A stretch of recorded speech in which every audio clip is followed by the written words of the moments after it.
நம்ம ஆளுங்க தானே நம்மள இவ்ளோ தூரம் சப்போர்ட் பண்ணி கூட்டிட்டு வந்தாங்க. அவங்களுக்கு தெரியாதா அவங்களோட பெஸ்ட் ஹாலிடேஸ் நம்ம கூட தான்னு.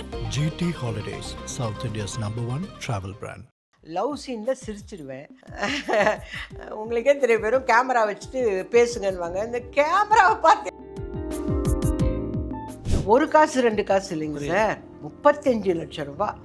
சரத்குமார் சார் வந்து கன்னிப்பருவத்தில் சமயத்தில் நான் விளையாட்டாக இருப்பேன். அந்த லொக்கேஷனில் சுற்றி சுற்றி விளையாடிக்கிட்டு இருப்பேன். போய் இழுத்துட்டு வாங்க அந்த பிள்ளைய, எப்படில இங்கே வந்து உட்காரு, நீ அண்ணன்னு போது என் மூஞ்சில் எக்ஸ்பிரஷனே வராது. நீ கொஞ்சம் படம் முடிகிறவரமா தான் அண்ணன்னு கூப்பிடாதன்னு வருது.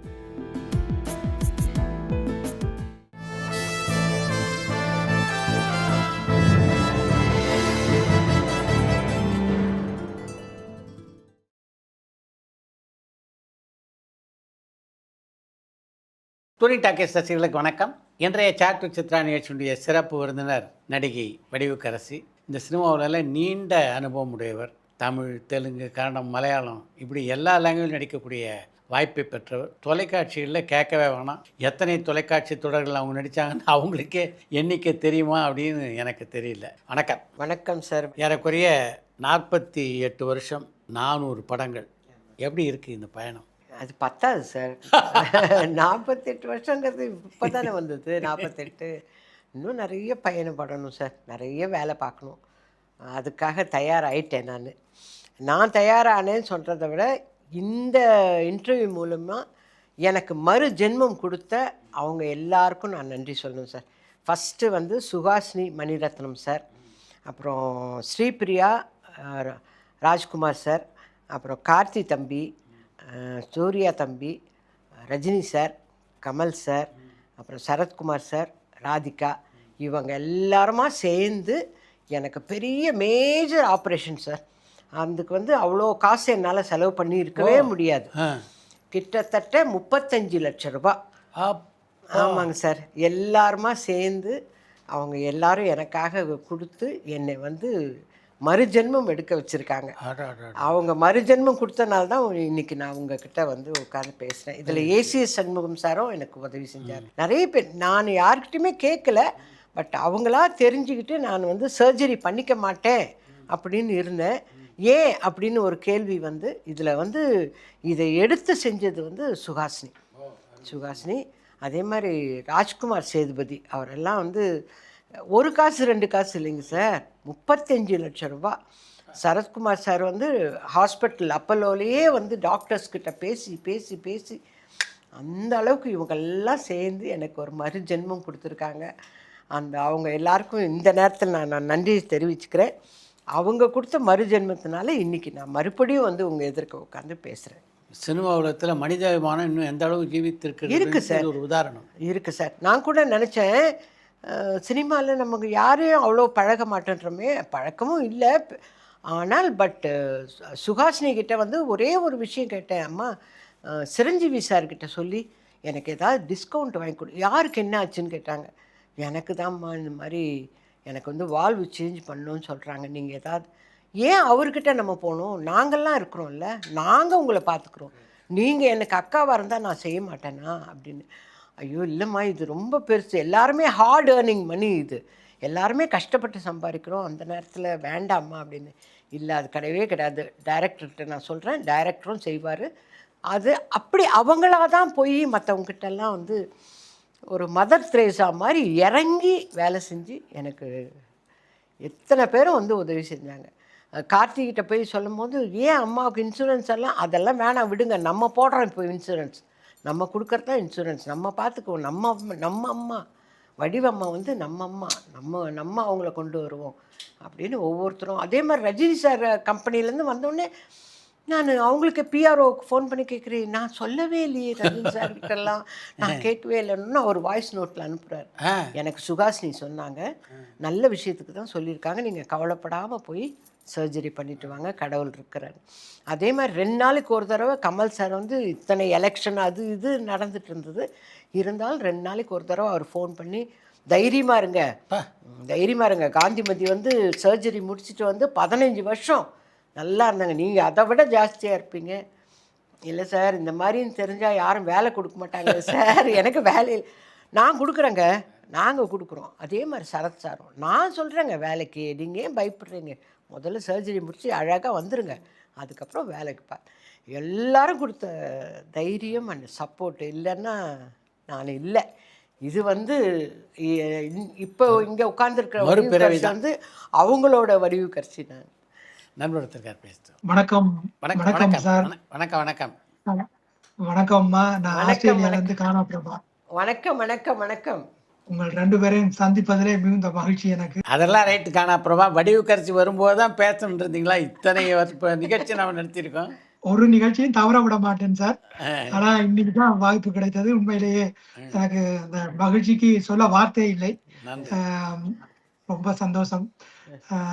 இது இந்த நாளுக்கு நான் கேட்க வேணும்னு காத்திருந்து கேட்கிற கேள்வி என்னன்னா, வடிவு அம்மாவுக்கு ஒரு வாழ்க்கையை கொடுத்த கன்னி பருவத்திலே அந்த திரைப்படத்துல வந்து பாக்யராஜ் அவர்களுக்கு 26 வயசுலேயே அவர் உங்களுடைய படத்திலே வந்து அவர் ஒரு இணை இயக்குனராக பணிபுரிந்தார். அந்த அனுபவம் அந்த நேரத்துல வந்து நீங்க ரொம்ப சின்ன பொண்ணு. இப்ப நினைத்து பார்க்கும் பொழுது அவருடைய அந்த வசனங்கள், அவர் அந்த இணை இயக்குனராக இருந்த அந்த காலத்தை ஒரு நினைத்து பார்க்க முடியுமா? நன்றி. கண்டிப்பா கண்டிப்பா. என்னுடைய கலை பயணத்தை பற்றி சொல்லும் போது கன்னிப்பருவத்தினை பற்றி சொல்லாமல் இருக்கவே முடியாது. அவர் சொல்லி கொடுக்குற விதமெல்லாம் வந்து எனக்கு அப்போ ஒன்றுமே தெரியாது, இப்போவும் தெரியலன்னு வச்சுக்கோங்க. அவர் வந்து எனக்கு சிகப்பு ரோஜாக்கள்லேருந்தே எனக்கு பழக்கம். ஏன்னா சிகப்பு ரோஜாக்கள்லேயே அவர் தான் டைலாக் சொல்லி கொடுத்தாரு. சாரும் ஒர்க் பண்ணியிருக்காரு அந்த படத்தில். அதனால் இந்த கன்னிப்பருவத்தில் சமயத்தில் நான் விளையாட்டாக இருப்பேன். அந்த லொக்கேஷனில் சுற்றி சுற்றி விளையாடிக்கிட்டு இருப்பேன். போய் இழுத்துட்டு வாங்க அந்த பிள்ளைய, எப்படில இங்கே வந்து உட்காரு, டைலாக் பாரு, நான் சொல்கிறத கேளு, அப்படி தான் சொல்லி கொடுப்பாரு. ரொம்ப யதார்த்தமாக கதை சொல்வார். அவர் சாதாரண ஒரு விஷயத்தை கூட அவர் சொல்கிற கதையே ரொம்ப அப்படியே சினிமா படம் பார்க்குற மாதிரி இருக்கும். அந்த மாதிரி தான் கதை சொல்வார். அந்த கன்னி பருவத்திலெல்லாம் வந்து மறக்கவே முடியாது. வாழ்க்கையில் மறக்க முடியாத ஒரு படம்னா கன்னி பருவத்திலே படம் தான். அதில் வந்து ராஜேஷ் தான் எனக்கு பேரா பண்ணியிருப்பார். அவர் ரொம்ப குவைட்டாக இருப்பார். அவர் புக்கும் கையுமா தான் எப்போவுமே இருப்பார். இவர் தான் எல்லாமே எங்களுக்கு சொல்லி கொடுப்பாரு. டைலாக் சொல்லி கொடுக்கறது, நடிக்க சொல்லி கொடுக்கறது, அதெல்லாமே. அந்த நேரத்தில் சஜஷன் ஒன்று எடுப்பாங்க. இந்த பக்கம் நான் இருக்கேன்னா எனக்கு ஆப்போசிட்டில் அவர் இருப்பார். அவருக்கு தான் கேமரா வச்சுருப்பாங்க. அவரை நடிக்க விடாத அளவுக்கு நான் கிண்டல் பண்ணிக்கிட்டே இருப்பேன். நான் மெயின் அப்போ எப்படி டைலாக் பேசுறது, அவர் பேசவே மாட்டார். அப்போ தான் சொல்லுவார், இந்த பிள்ளைய வேணாம் சார், எனக்கு க்ளோஸ்அப் எடுங்க, இந்த பிள்ளை வேணாம் சார், என்னை நடிக்க விட மாட்டேங்குது இந்த பிள்ளை அப்படின்னு சொல்லுவார். அந்த மாதிரிலாம் ரொம்ப பசுமையான நினைவுகள் அந்த கன்னிப்பருவத்தில் படம் ஷூட். அருமையம்மா. உண்மையிலேயே நீங்கள் பெரிய பாக்கியசாலி. என்னென்னால் இத்தனை ஆளுமைகளோடு இவ்வளவு காலமும் பணிபுரிந்தது மிகுந்த மகிழ்ச்சி. எங்களை போன்ற ரசிகர்கள் உங்களை எல்லாம் பார்த்து நாங்கள் பெருமைப்படுகின்றோம். மிகுந்த நன்றி சார், மிகுந்த நன்றிம்மா. Thank you thank you thank you. முதல் படம் சிகப்பு ரோஜாக்கள், அடுத்து கன்னிப்பருவத்தில், 3வது 4வது படத்திலே போற்ற பொன்னுசாமியில் தேங்காய் சாரோட எனக்கு ஒன்றுமே தெரியாதுங்க சார். அதெல்லாம் எனக்கு அந்த மாடர்ன் ட்ரெஸ் போடுறது தான் கொஞ்சம் கஷ்டம். எனக்கு போட்டே பழக்கம் இல்லை. ஏன்னா எங்கள் பெரியப்பா ஏபி நாகராஜன் அப்பா தான், அவங்க வீட்டில் தான் நாங்கள் வளர்ந்தோம். அதனால் எனக்கு அந்த மாடர்ன் ட்ரெஸ் எல்லாம் போடவே வராது. ஆனால் அவங்க எல்லாருமே போற்ற பொன்னுசாமியில் வேலை செஞ்ச அத்தனை ஸ்டாஃபும் வந்து எம்ஜிஆர் சாரோட வேலை செஞ்சவங்க. காஸ்டியூமர்லேருந்து மேக்கப்புலேருந்து மேக்கப் முத்துல எல்லாருமே வந்து அவரோட வேலை செஞ்சவங்களா. அதனால் நிறைய மேக்கப்லாம் போட்டு நடிக்க வச்சாங்க. அதில் நம்ம தேங்காய் சாரோட நடிக்கிறோம், அதெல்லாம் எனக்கு அந்த இதெல்லாம் கிடையவே கிடையாது. அவர் தான் சொல்வார், அந்த பொண்ணு வந்துச்சாப்பா, வந்து நிற்குதா பாருங்க, அப்புறமா தான் வருவார். எனக்கு அவரெல்லாம் படத்தில் பார்த்ததுனால அதுலேயே இருப்பேனே தவிர அவரோட நம்ம நடிக்கிறோம் அந்த ஃபீலிங்கே இல்லாமல் நடித்த படம். ஆக்சுவலாக எனக்கு வந்து கன்னிப்பருவத்தில் பண்ணும் போதே அதுக்கு முன்னாடி நடித்த படம் வந்து ஏணிப்படிகள். ஆமாம், பி மாதவன் அங்கிளோட படம் அது. சிவகுமார் அதில் தான் எனக்கு ஷோபா ஃபஸ்ட்டு எனக்கு ஃப்ரெண்ட் ஆனது. ஏணிப்படிகள் கன்னிப்பருவத்தில் முடிச்சுட்டு வந்த உடனே பண்ண படம் வந்து கண்ணில் தெரியும் கதைகள். அது வந்து தேவராஜ் அங்கிள், தேவராஜ் மோகன் சார் இவங்க பண்ண படம். அதுவும் மாதவன் அங்கிளோட அசிஸ்டன்ட் தான். அவங்களுக்கு அறிமுகம் மாறாங்க. ஆமாம், எனக்கு அந்த படத்தில் தான் எனக்கு அவங்க ஃப்ரெண்ட் ஆனாங்க. 2 பேரும் அதில் ஃப்ரெண்டானது. அப்படியே வந்தது தான். பாலமுருகன் அங்கிளோட படமும் பண்ணியிருக்கேன். காமசாஸ்திரம்னு ஜெய்சங்கர் சாரோட தங்கச்சியா சீமாக்கா, ஸ்ரீவித்யா அக்காலாம் நடித்தாங்க அந்த படத்தில். அப்படி இப்படி வந்தாச்சு. இந்த ஒரு பக்கம் கதாநாயகா நடிக்கிறீங்க, இன்னொரு பக்கம் பார்த்தா ஒரு சின்ன ஒரு கேரக்டர் நடிக்கிறீங்க. அப்போ உங்களை வழி நடத்துறதுக்கு யாருமே இல்லையா? என்ன கதாநாயகியா நடிக்கணும் அப்படின்னோ, இல்லை உங்களுக்கு அது மாதிரி எந்த ஃபிக்சேஷன் இல்லை? இல்லைங்க சார். நான் வந்து சினிமாவுக்கு வர்றதுக்கு முன்னாடி கன்னிமரா ஹோட்டலில் ஒர்க் பண்ணிகிட்டு இருந்தேன். நான் வந்து ஹவுஸ் கீப்பிங்கில் சூப்பர்வைசராக இருந்தேன். அந்த வேலையை விட்டுட்டு இந்த வேலைக்கு வந்துட்டேன். அங்கே ரிசைனும் பண்ணியாச்சு. அப்போ நான் ஏதாவது ஒரு வேலையில் நிரந்தரமாக இருக்கணும் இல்லைங்களா? அந்த சுச்சுவேஷனில் தான் ஃபேமிலியும் இருந்தது. வீட்டில் இருக்கவங்க வேலைக்கு போகணுன்னு. அப்படி இருக்கும்போது எனக்கு இதுதான் வேணும் அதுதான் வேணும்னு நம்ம சொல்கிற நிலைமையில் இல்லை. நமக்கு எது கிடைக்குதோ வேலைக்கு போகணும், சம்பாதிக்கணும், அது மட்டுமே தான் இருந்தது. அதுக்கேற்ற மாதிரி ஹீரோயினாக நிலச்சி இருக்கிறதுக்கெல்லாம் எனக்கு டான்ஸே தெரியாது. லவ் சீனில் சிரிச்சிடுவேன். உங்களுக்கே தெரியும், வெறும் கேமரா வச்சுட்டு பேசுங்கன்னுவாங்க. இந்த கேமராவை பார்த்தே நம்ம எப்படி லவ் பண்ணுறதுன்னே வராது எனக்கு. அது கூட இப்போ சரத்தண்ணெல்லாம் நடிக்கும் போது அண்ணன் அண்ணன்னுடுவேன். ஜெய் கணேசன்னு அவரே சொல்லுவார், நீ அண்ணன்னு போது என் மூஞ்சில் எக்ஸ்ப்ரெஷனே வராது, நீ கொஞ்சம் படம் முடிகிற வரமாதிரி அண்ணன்னு கூப்பிடாதன்னுவார் ஜெய் கணேசன் எல்லாம். சிவகுமார் அண்ணன் கண்டாவே பயமாக இருக்கும். ஏன்னா அவரெல்லாம் நான் சின்ன வயசுலேருந்தே பார்த்துக்கிட்டு இருக்கேன். ஸோ எனக்கு அந்த லவ் சீன் சுத்தம், டான்ஸு சுத்தம், மாடர்ன் ட்ரெஸ் சுத்தம். இந்த 3 மைனஸ் இருக்கும்போது எப்படி நான் இந்த வேலையில் நிலையாக இருக்க முடியும்? அப்போ எது கொடுக்குறாங்களோ அதை பண்ணுவோம். நண்பர் ஒருத்தர் பேசுகிறார். Good evening sir. வணக்கம் மேடம். வணக்கம். Good evening. வணக்கம். எப்படி இருக்கீங்க? லைக் உங்க படங்கள்லாம் பார்த்துருக்கோம். அதாவது இப்போ மனோரமா ஆட்சி வந்து நிறைய டைரக்டர்ஸோட நடிச்சிருக்காங்க. அதுக்கப்புறம் நான் யோசிச்சா வந்து டெல்லி கணேஷர் அந்த மாதிரி ஒரு ரீசன்ட் ஜென்ரேஷன்ல, இந்த ஜென்ரேஷன்ல பார்த்தா இப்ப நீங்க அந்த மாதிரி like SP Muthuraman sir, Mani Ratnam, Bharathi Raja, Balachander, Mahendran, Visu, Shankar, ரவிக்குமார்னு இந்த மாதிரி ஒரு வைட் ரேஞ்ச் ஆஃப் டைரக்டர்ஸோட, டாப் டைரக்டர்ஸோட எல்லாம் நீங்க நடிச்சிருக்கீங்க. ஸோ அந்த எக்ஸ்பீரியன்ஸ் சொல்லுங்க. அண்ட் அதுல எப்படி எனக்கு தெரிஞ்சு பாலு மகேந்திராவோட நீங்க நடிச்ச மாதிரி டைரக்டரோட நடிச்ச மாதிரி தெரியல, அது எப்படி மிஸ் ஆச்சு? லைக் அதுவும் அப்புறம் அம்மன் படத்தை பத்தி சொல்லுங்க. அந்த படம் எக்ஸ்பீரியன்ஸ், ஏன்னா அது ஒரு ஃபர்ஸ்ட் நாங்க சின்ன வயசுல பார்த்தது. லைக் அது ஒரு கிராஃபிக்ஸ்லாம் அதிகம் இருக்கிறது. ஸோ அது அது அது அம்மன் வந்து அம்மோருன்னு சொல்லிட்டு தெலுங்கு படம். அது தெலுங்கு படம். சௌந்தர்யாவோட 2வது படம். சௌந்தர்யா, சுரேஷ் தான் அதில் ஹீரோயினாக பண்ணியிருப்பாங்க. எனக்கு தெலுங்கெல்லாம் வந்து ப்ராப்பராக தெரியாது. இப்போ சொன்ன மாதிரி தான் எனக்கு வேலை வேணும். அந்த வேலையை நான் வந்து ஸ்டேபிள் ஆக்கிக்கிறதுக்கு என்ன பண்ணணும்? ஸோ அதர் லாங்குவேஜாக இருந்தாலும் இங்கிலீஷில் எழுதி வச்சுப்பேன். இங்கிலீஷு, தமிழ் எல்லாத்தையும் எழுதி வச்சு மனப்பாடம் பண்ணி, ஏன்னா எனக்கு ப்ராம்ப்டிங் கொடுத்தா எனக்கு எடுக்க வராது. எனக்கு அந்த டேலண்ட் இல்லை, ப்ராம்ப்டிங் எடுத்து பேசுகிற டேலண்ட் இல்லை. அதனால் நானே மனப்பாடம் பண்ணி நானே ப்ராக்டிஸ் பண்ணி ஆக்ட் பண்ணுவேன். அதில் வந்து பயங்கர வில்லியாக நடிச்சிருப்பேன் அம்மூர் படத்தில். எது இருந்தால் என்ன, அது ஒரு வேலை, அவ்வளோதான். அதனால் அந்த வேலையை உங்களுக்கு அப்பயே தெரியுமா அது நிறைய கிராஃபிக்ஸ் இருக்குன்ட்டு? அதெல்லாம் கேள்வியெல்லாம் நான் கேட்கவே மாட்டேன். எனக்கு என்ன சொல்கிறாங்களோ அதை தான் செய்வேனே தவிர இது கிராஃபிக்ஸ் படமா இல்லையா அதெல்லாம் எனக்கு தெரியாது. அண்ட் எப்படி அவரு பாலுமேந்திர சார் மிஸ் ஆனாரு? லைக் அது எப்படின்னு தெரியல. ஒருவேளை அவருக்கு என்னைய பிடிக்கலையோ என்னவோ, என்னைய கூப்பிடவே இல்லை அவர். பட் பாலச்சந்தர் சார் வரலாம் வந்துட்டேன். அதுவே எனக்கு மிகப்பெரிய சந்தோஷம்தான். இப்போ இருக்கிற டைரக்டர்ஸும் அவங்க எழுதும் போது வடிவம்மா அப்படின்னு சொல்லி கூப்பிட்றாங்கன்னா அது நான் பண்ண பாக்கியம். இப்போ இருக்கிற யங்ஸ்டர்ஸோடும் சேர்ந்து பண்ணுறேன் நான். Okay, thank you. தேங்க்யூப்பா, thank you so much. Thank you sir. உங்கள் முதல் படத்து கதாநாயகனோட ஏறக்குறைய 46-47 வருஷம் கழிச்சு இப்போ தக் லைஃப். ஆமாம். ஆக்சுவலாக சார், சினிமாவில் நடிக்க வர்றவங்களாக இருந்தாலும் சரி, டெக்னீஷியனாக இருந்தாலும் சரி, மணிரத்னம் சார்கிட்ட ஒரு படமாவது வேலை செய்யணும். டிசிப்ளின்னா பக்கா டிசிப்ளின் சார். அங்கே வந்து அனாவசியமான பேச்சே இருக்காது. ஒன்லி டைலாக்ஸ் முடிஞ்சோடனே அவங்கவுங்க இடத்துக்கு போயிடணும். திருப்பி கூப்பிடும்போது ஷாட்டுக்கு வரணும். அப்படியே ஒரு ரொம்ப டிசிப்ளினான ஒரு டைரக்டர் அவர் படங்கள் எல்லாத்துலேயும் நான் டப்பிங் ஆர்டிஸ்ட். அவர் எடுத்த படங்கள் முக்கால்வாசி மதர் கேரக்டருக்கெல்லாம் நான் தான் டப்பிங் பேசுவேன். சுஹாசினி எடுத்த இந்திரா படத்தில் கூட நான் வந்து அந்த ஹீரோயினுக்கு அஸ்வினி மேடம் பண்ணாங்க, அவங்களுக்கும் நான் டப்பிங் பேசியிருக்கேன். இப்படி டப்பிங் ஆர்டிஸ்டாக தான் இருந்தேன். திடீர்னு மணி சார் ஆஃபீஸ்லேருந்து கூப்பிடுறாங்க அப்படின்னாங்க. இப்போ எந்த படத்துக்கு நான் யாருக்கு டப்பிங் பேசணும் அப்படின்னு. ஏன்னா நம்மளை டப்பிங் ஆர்டிஸ்டாக தான் இல்லை நீ உங்களுக்கு ஆக்ட் பண்ணுறதுக்காக தான் கூப்பிட்றேன். நிஜமாக தான் சொல்கிறீங்களா? யாரும் ஏமாத்தலே நீங்கள், எனக்கு அதெல்லாம் ஆசையை காட்டி விட்றாதீங்கப்பா. இல்லை டைரக்டர் உங்களை கூப்பிட்டார்.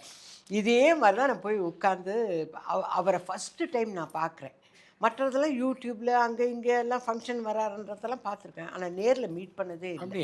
அதுதான் ஃபஸ்ட்டு டைம்.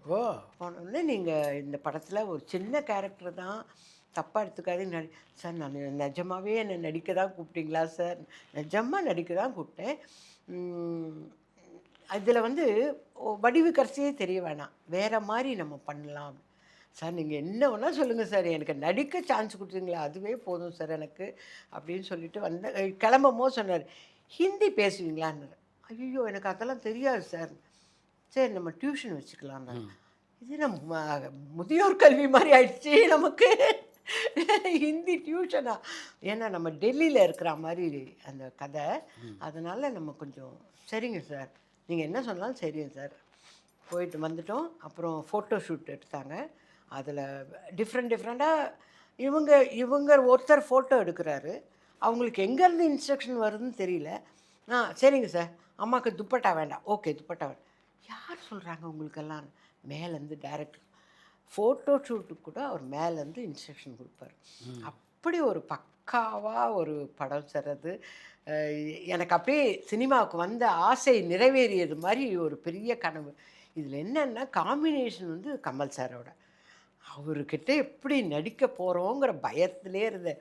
அப்போ வையாபுரிக்கிட்ட சொல்கிறேன், ஐயோ எல்லாம் வந்துட்டேன், இங்கே ஃபஸ்ட் ஷாட்டு ஓகே ஆகிடுச்சு, எல்லாம் ஓகே, பட் கமல் சாரோட நடிக்க போகிறோம், அதுதான் பயமாக இருக்குது. அவர் வந்தோன்னே அப்படியே நிற்கிறேன் நான். எப்படி இருக்குங்க?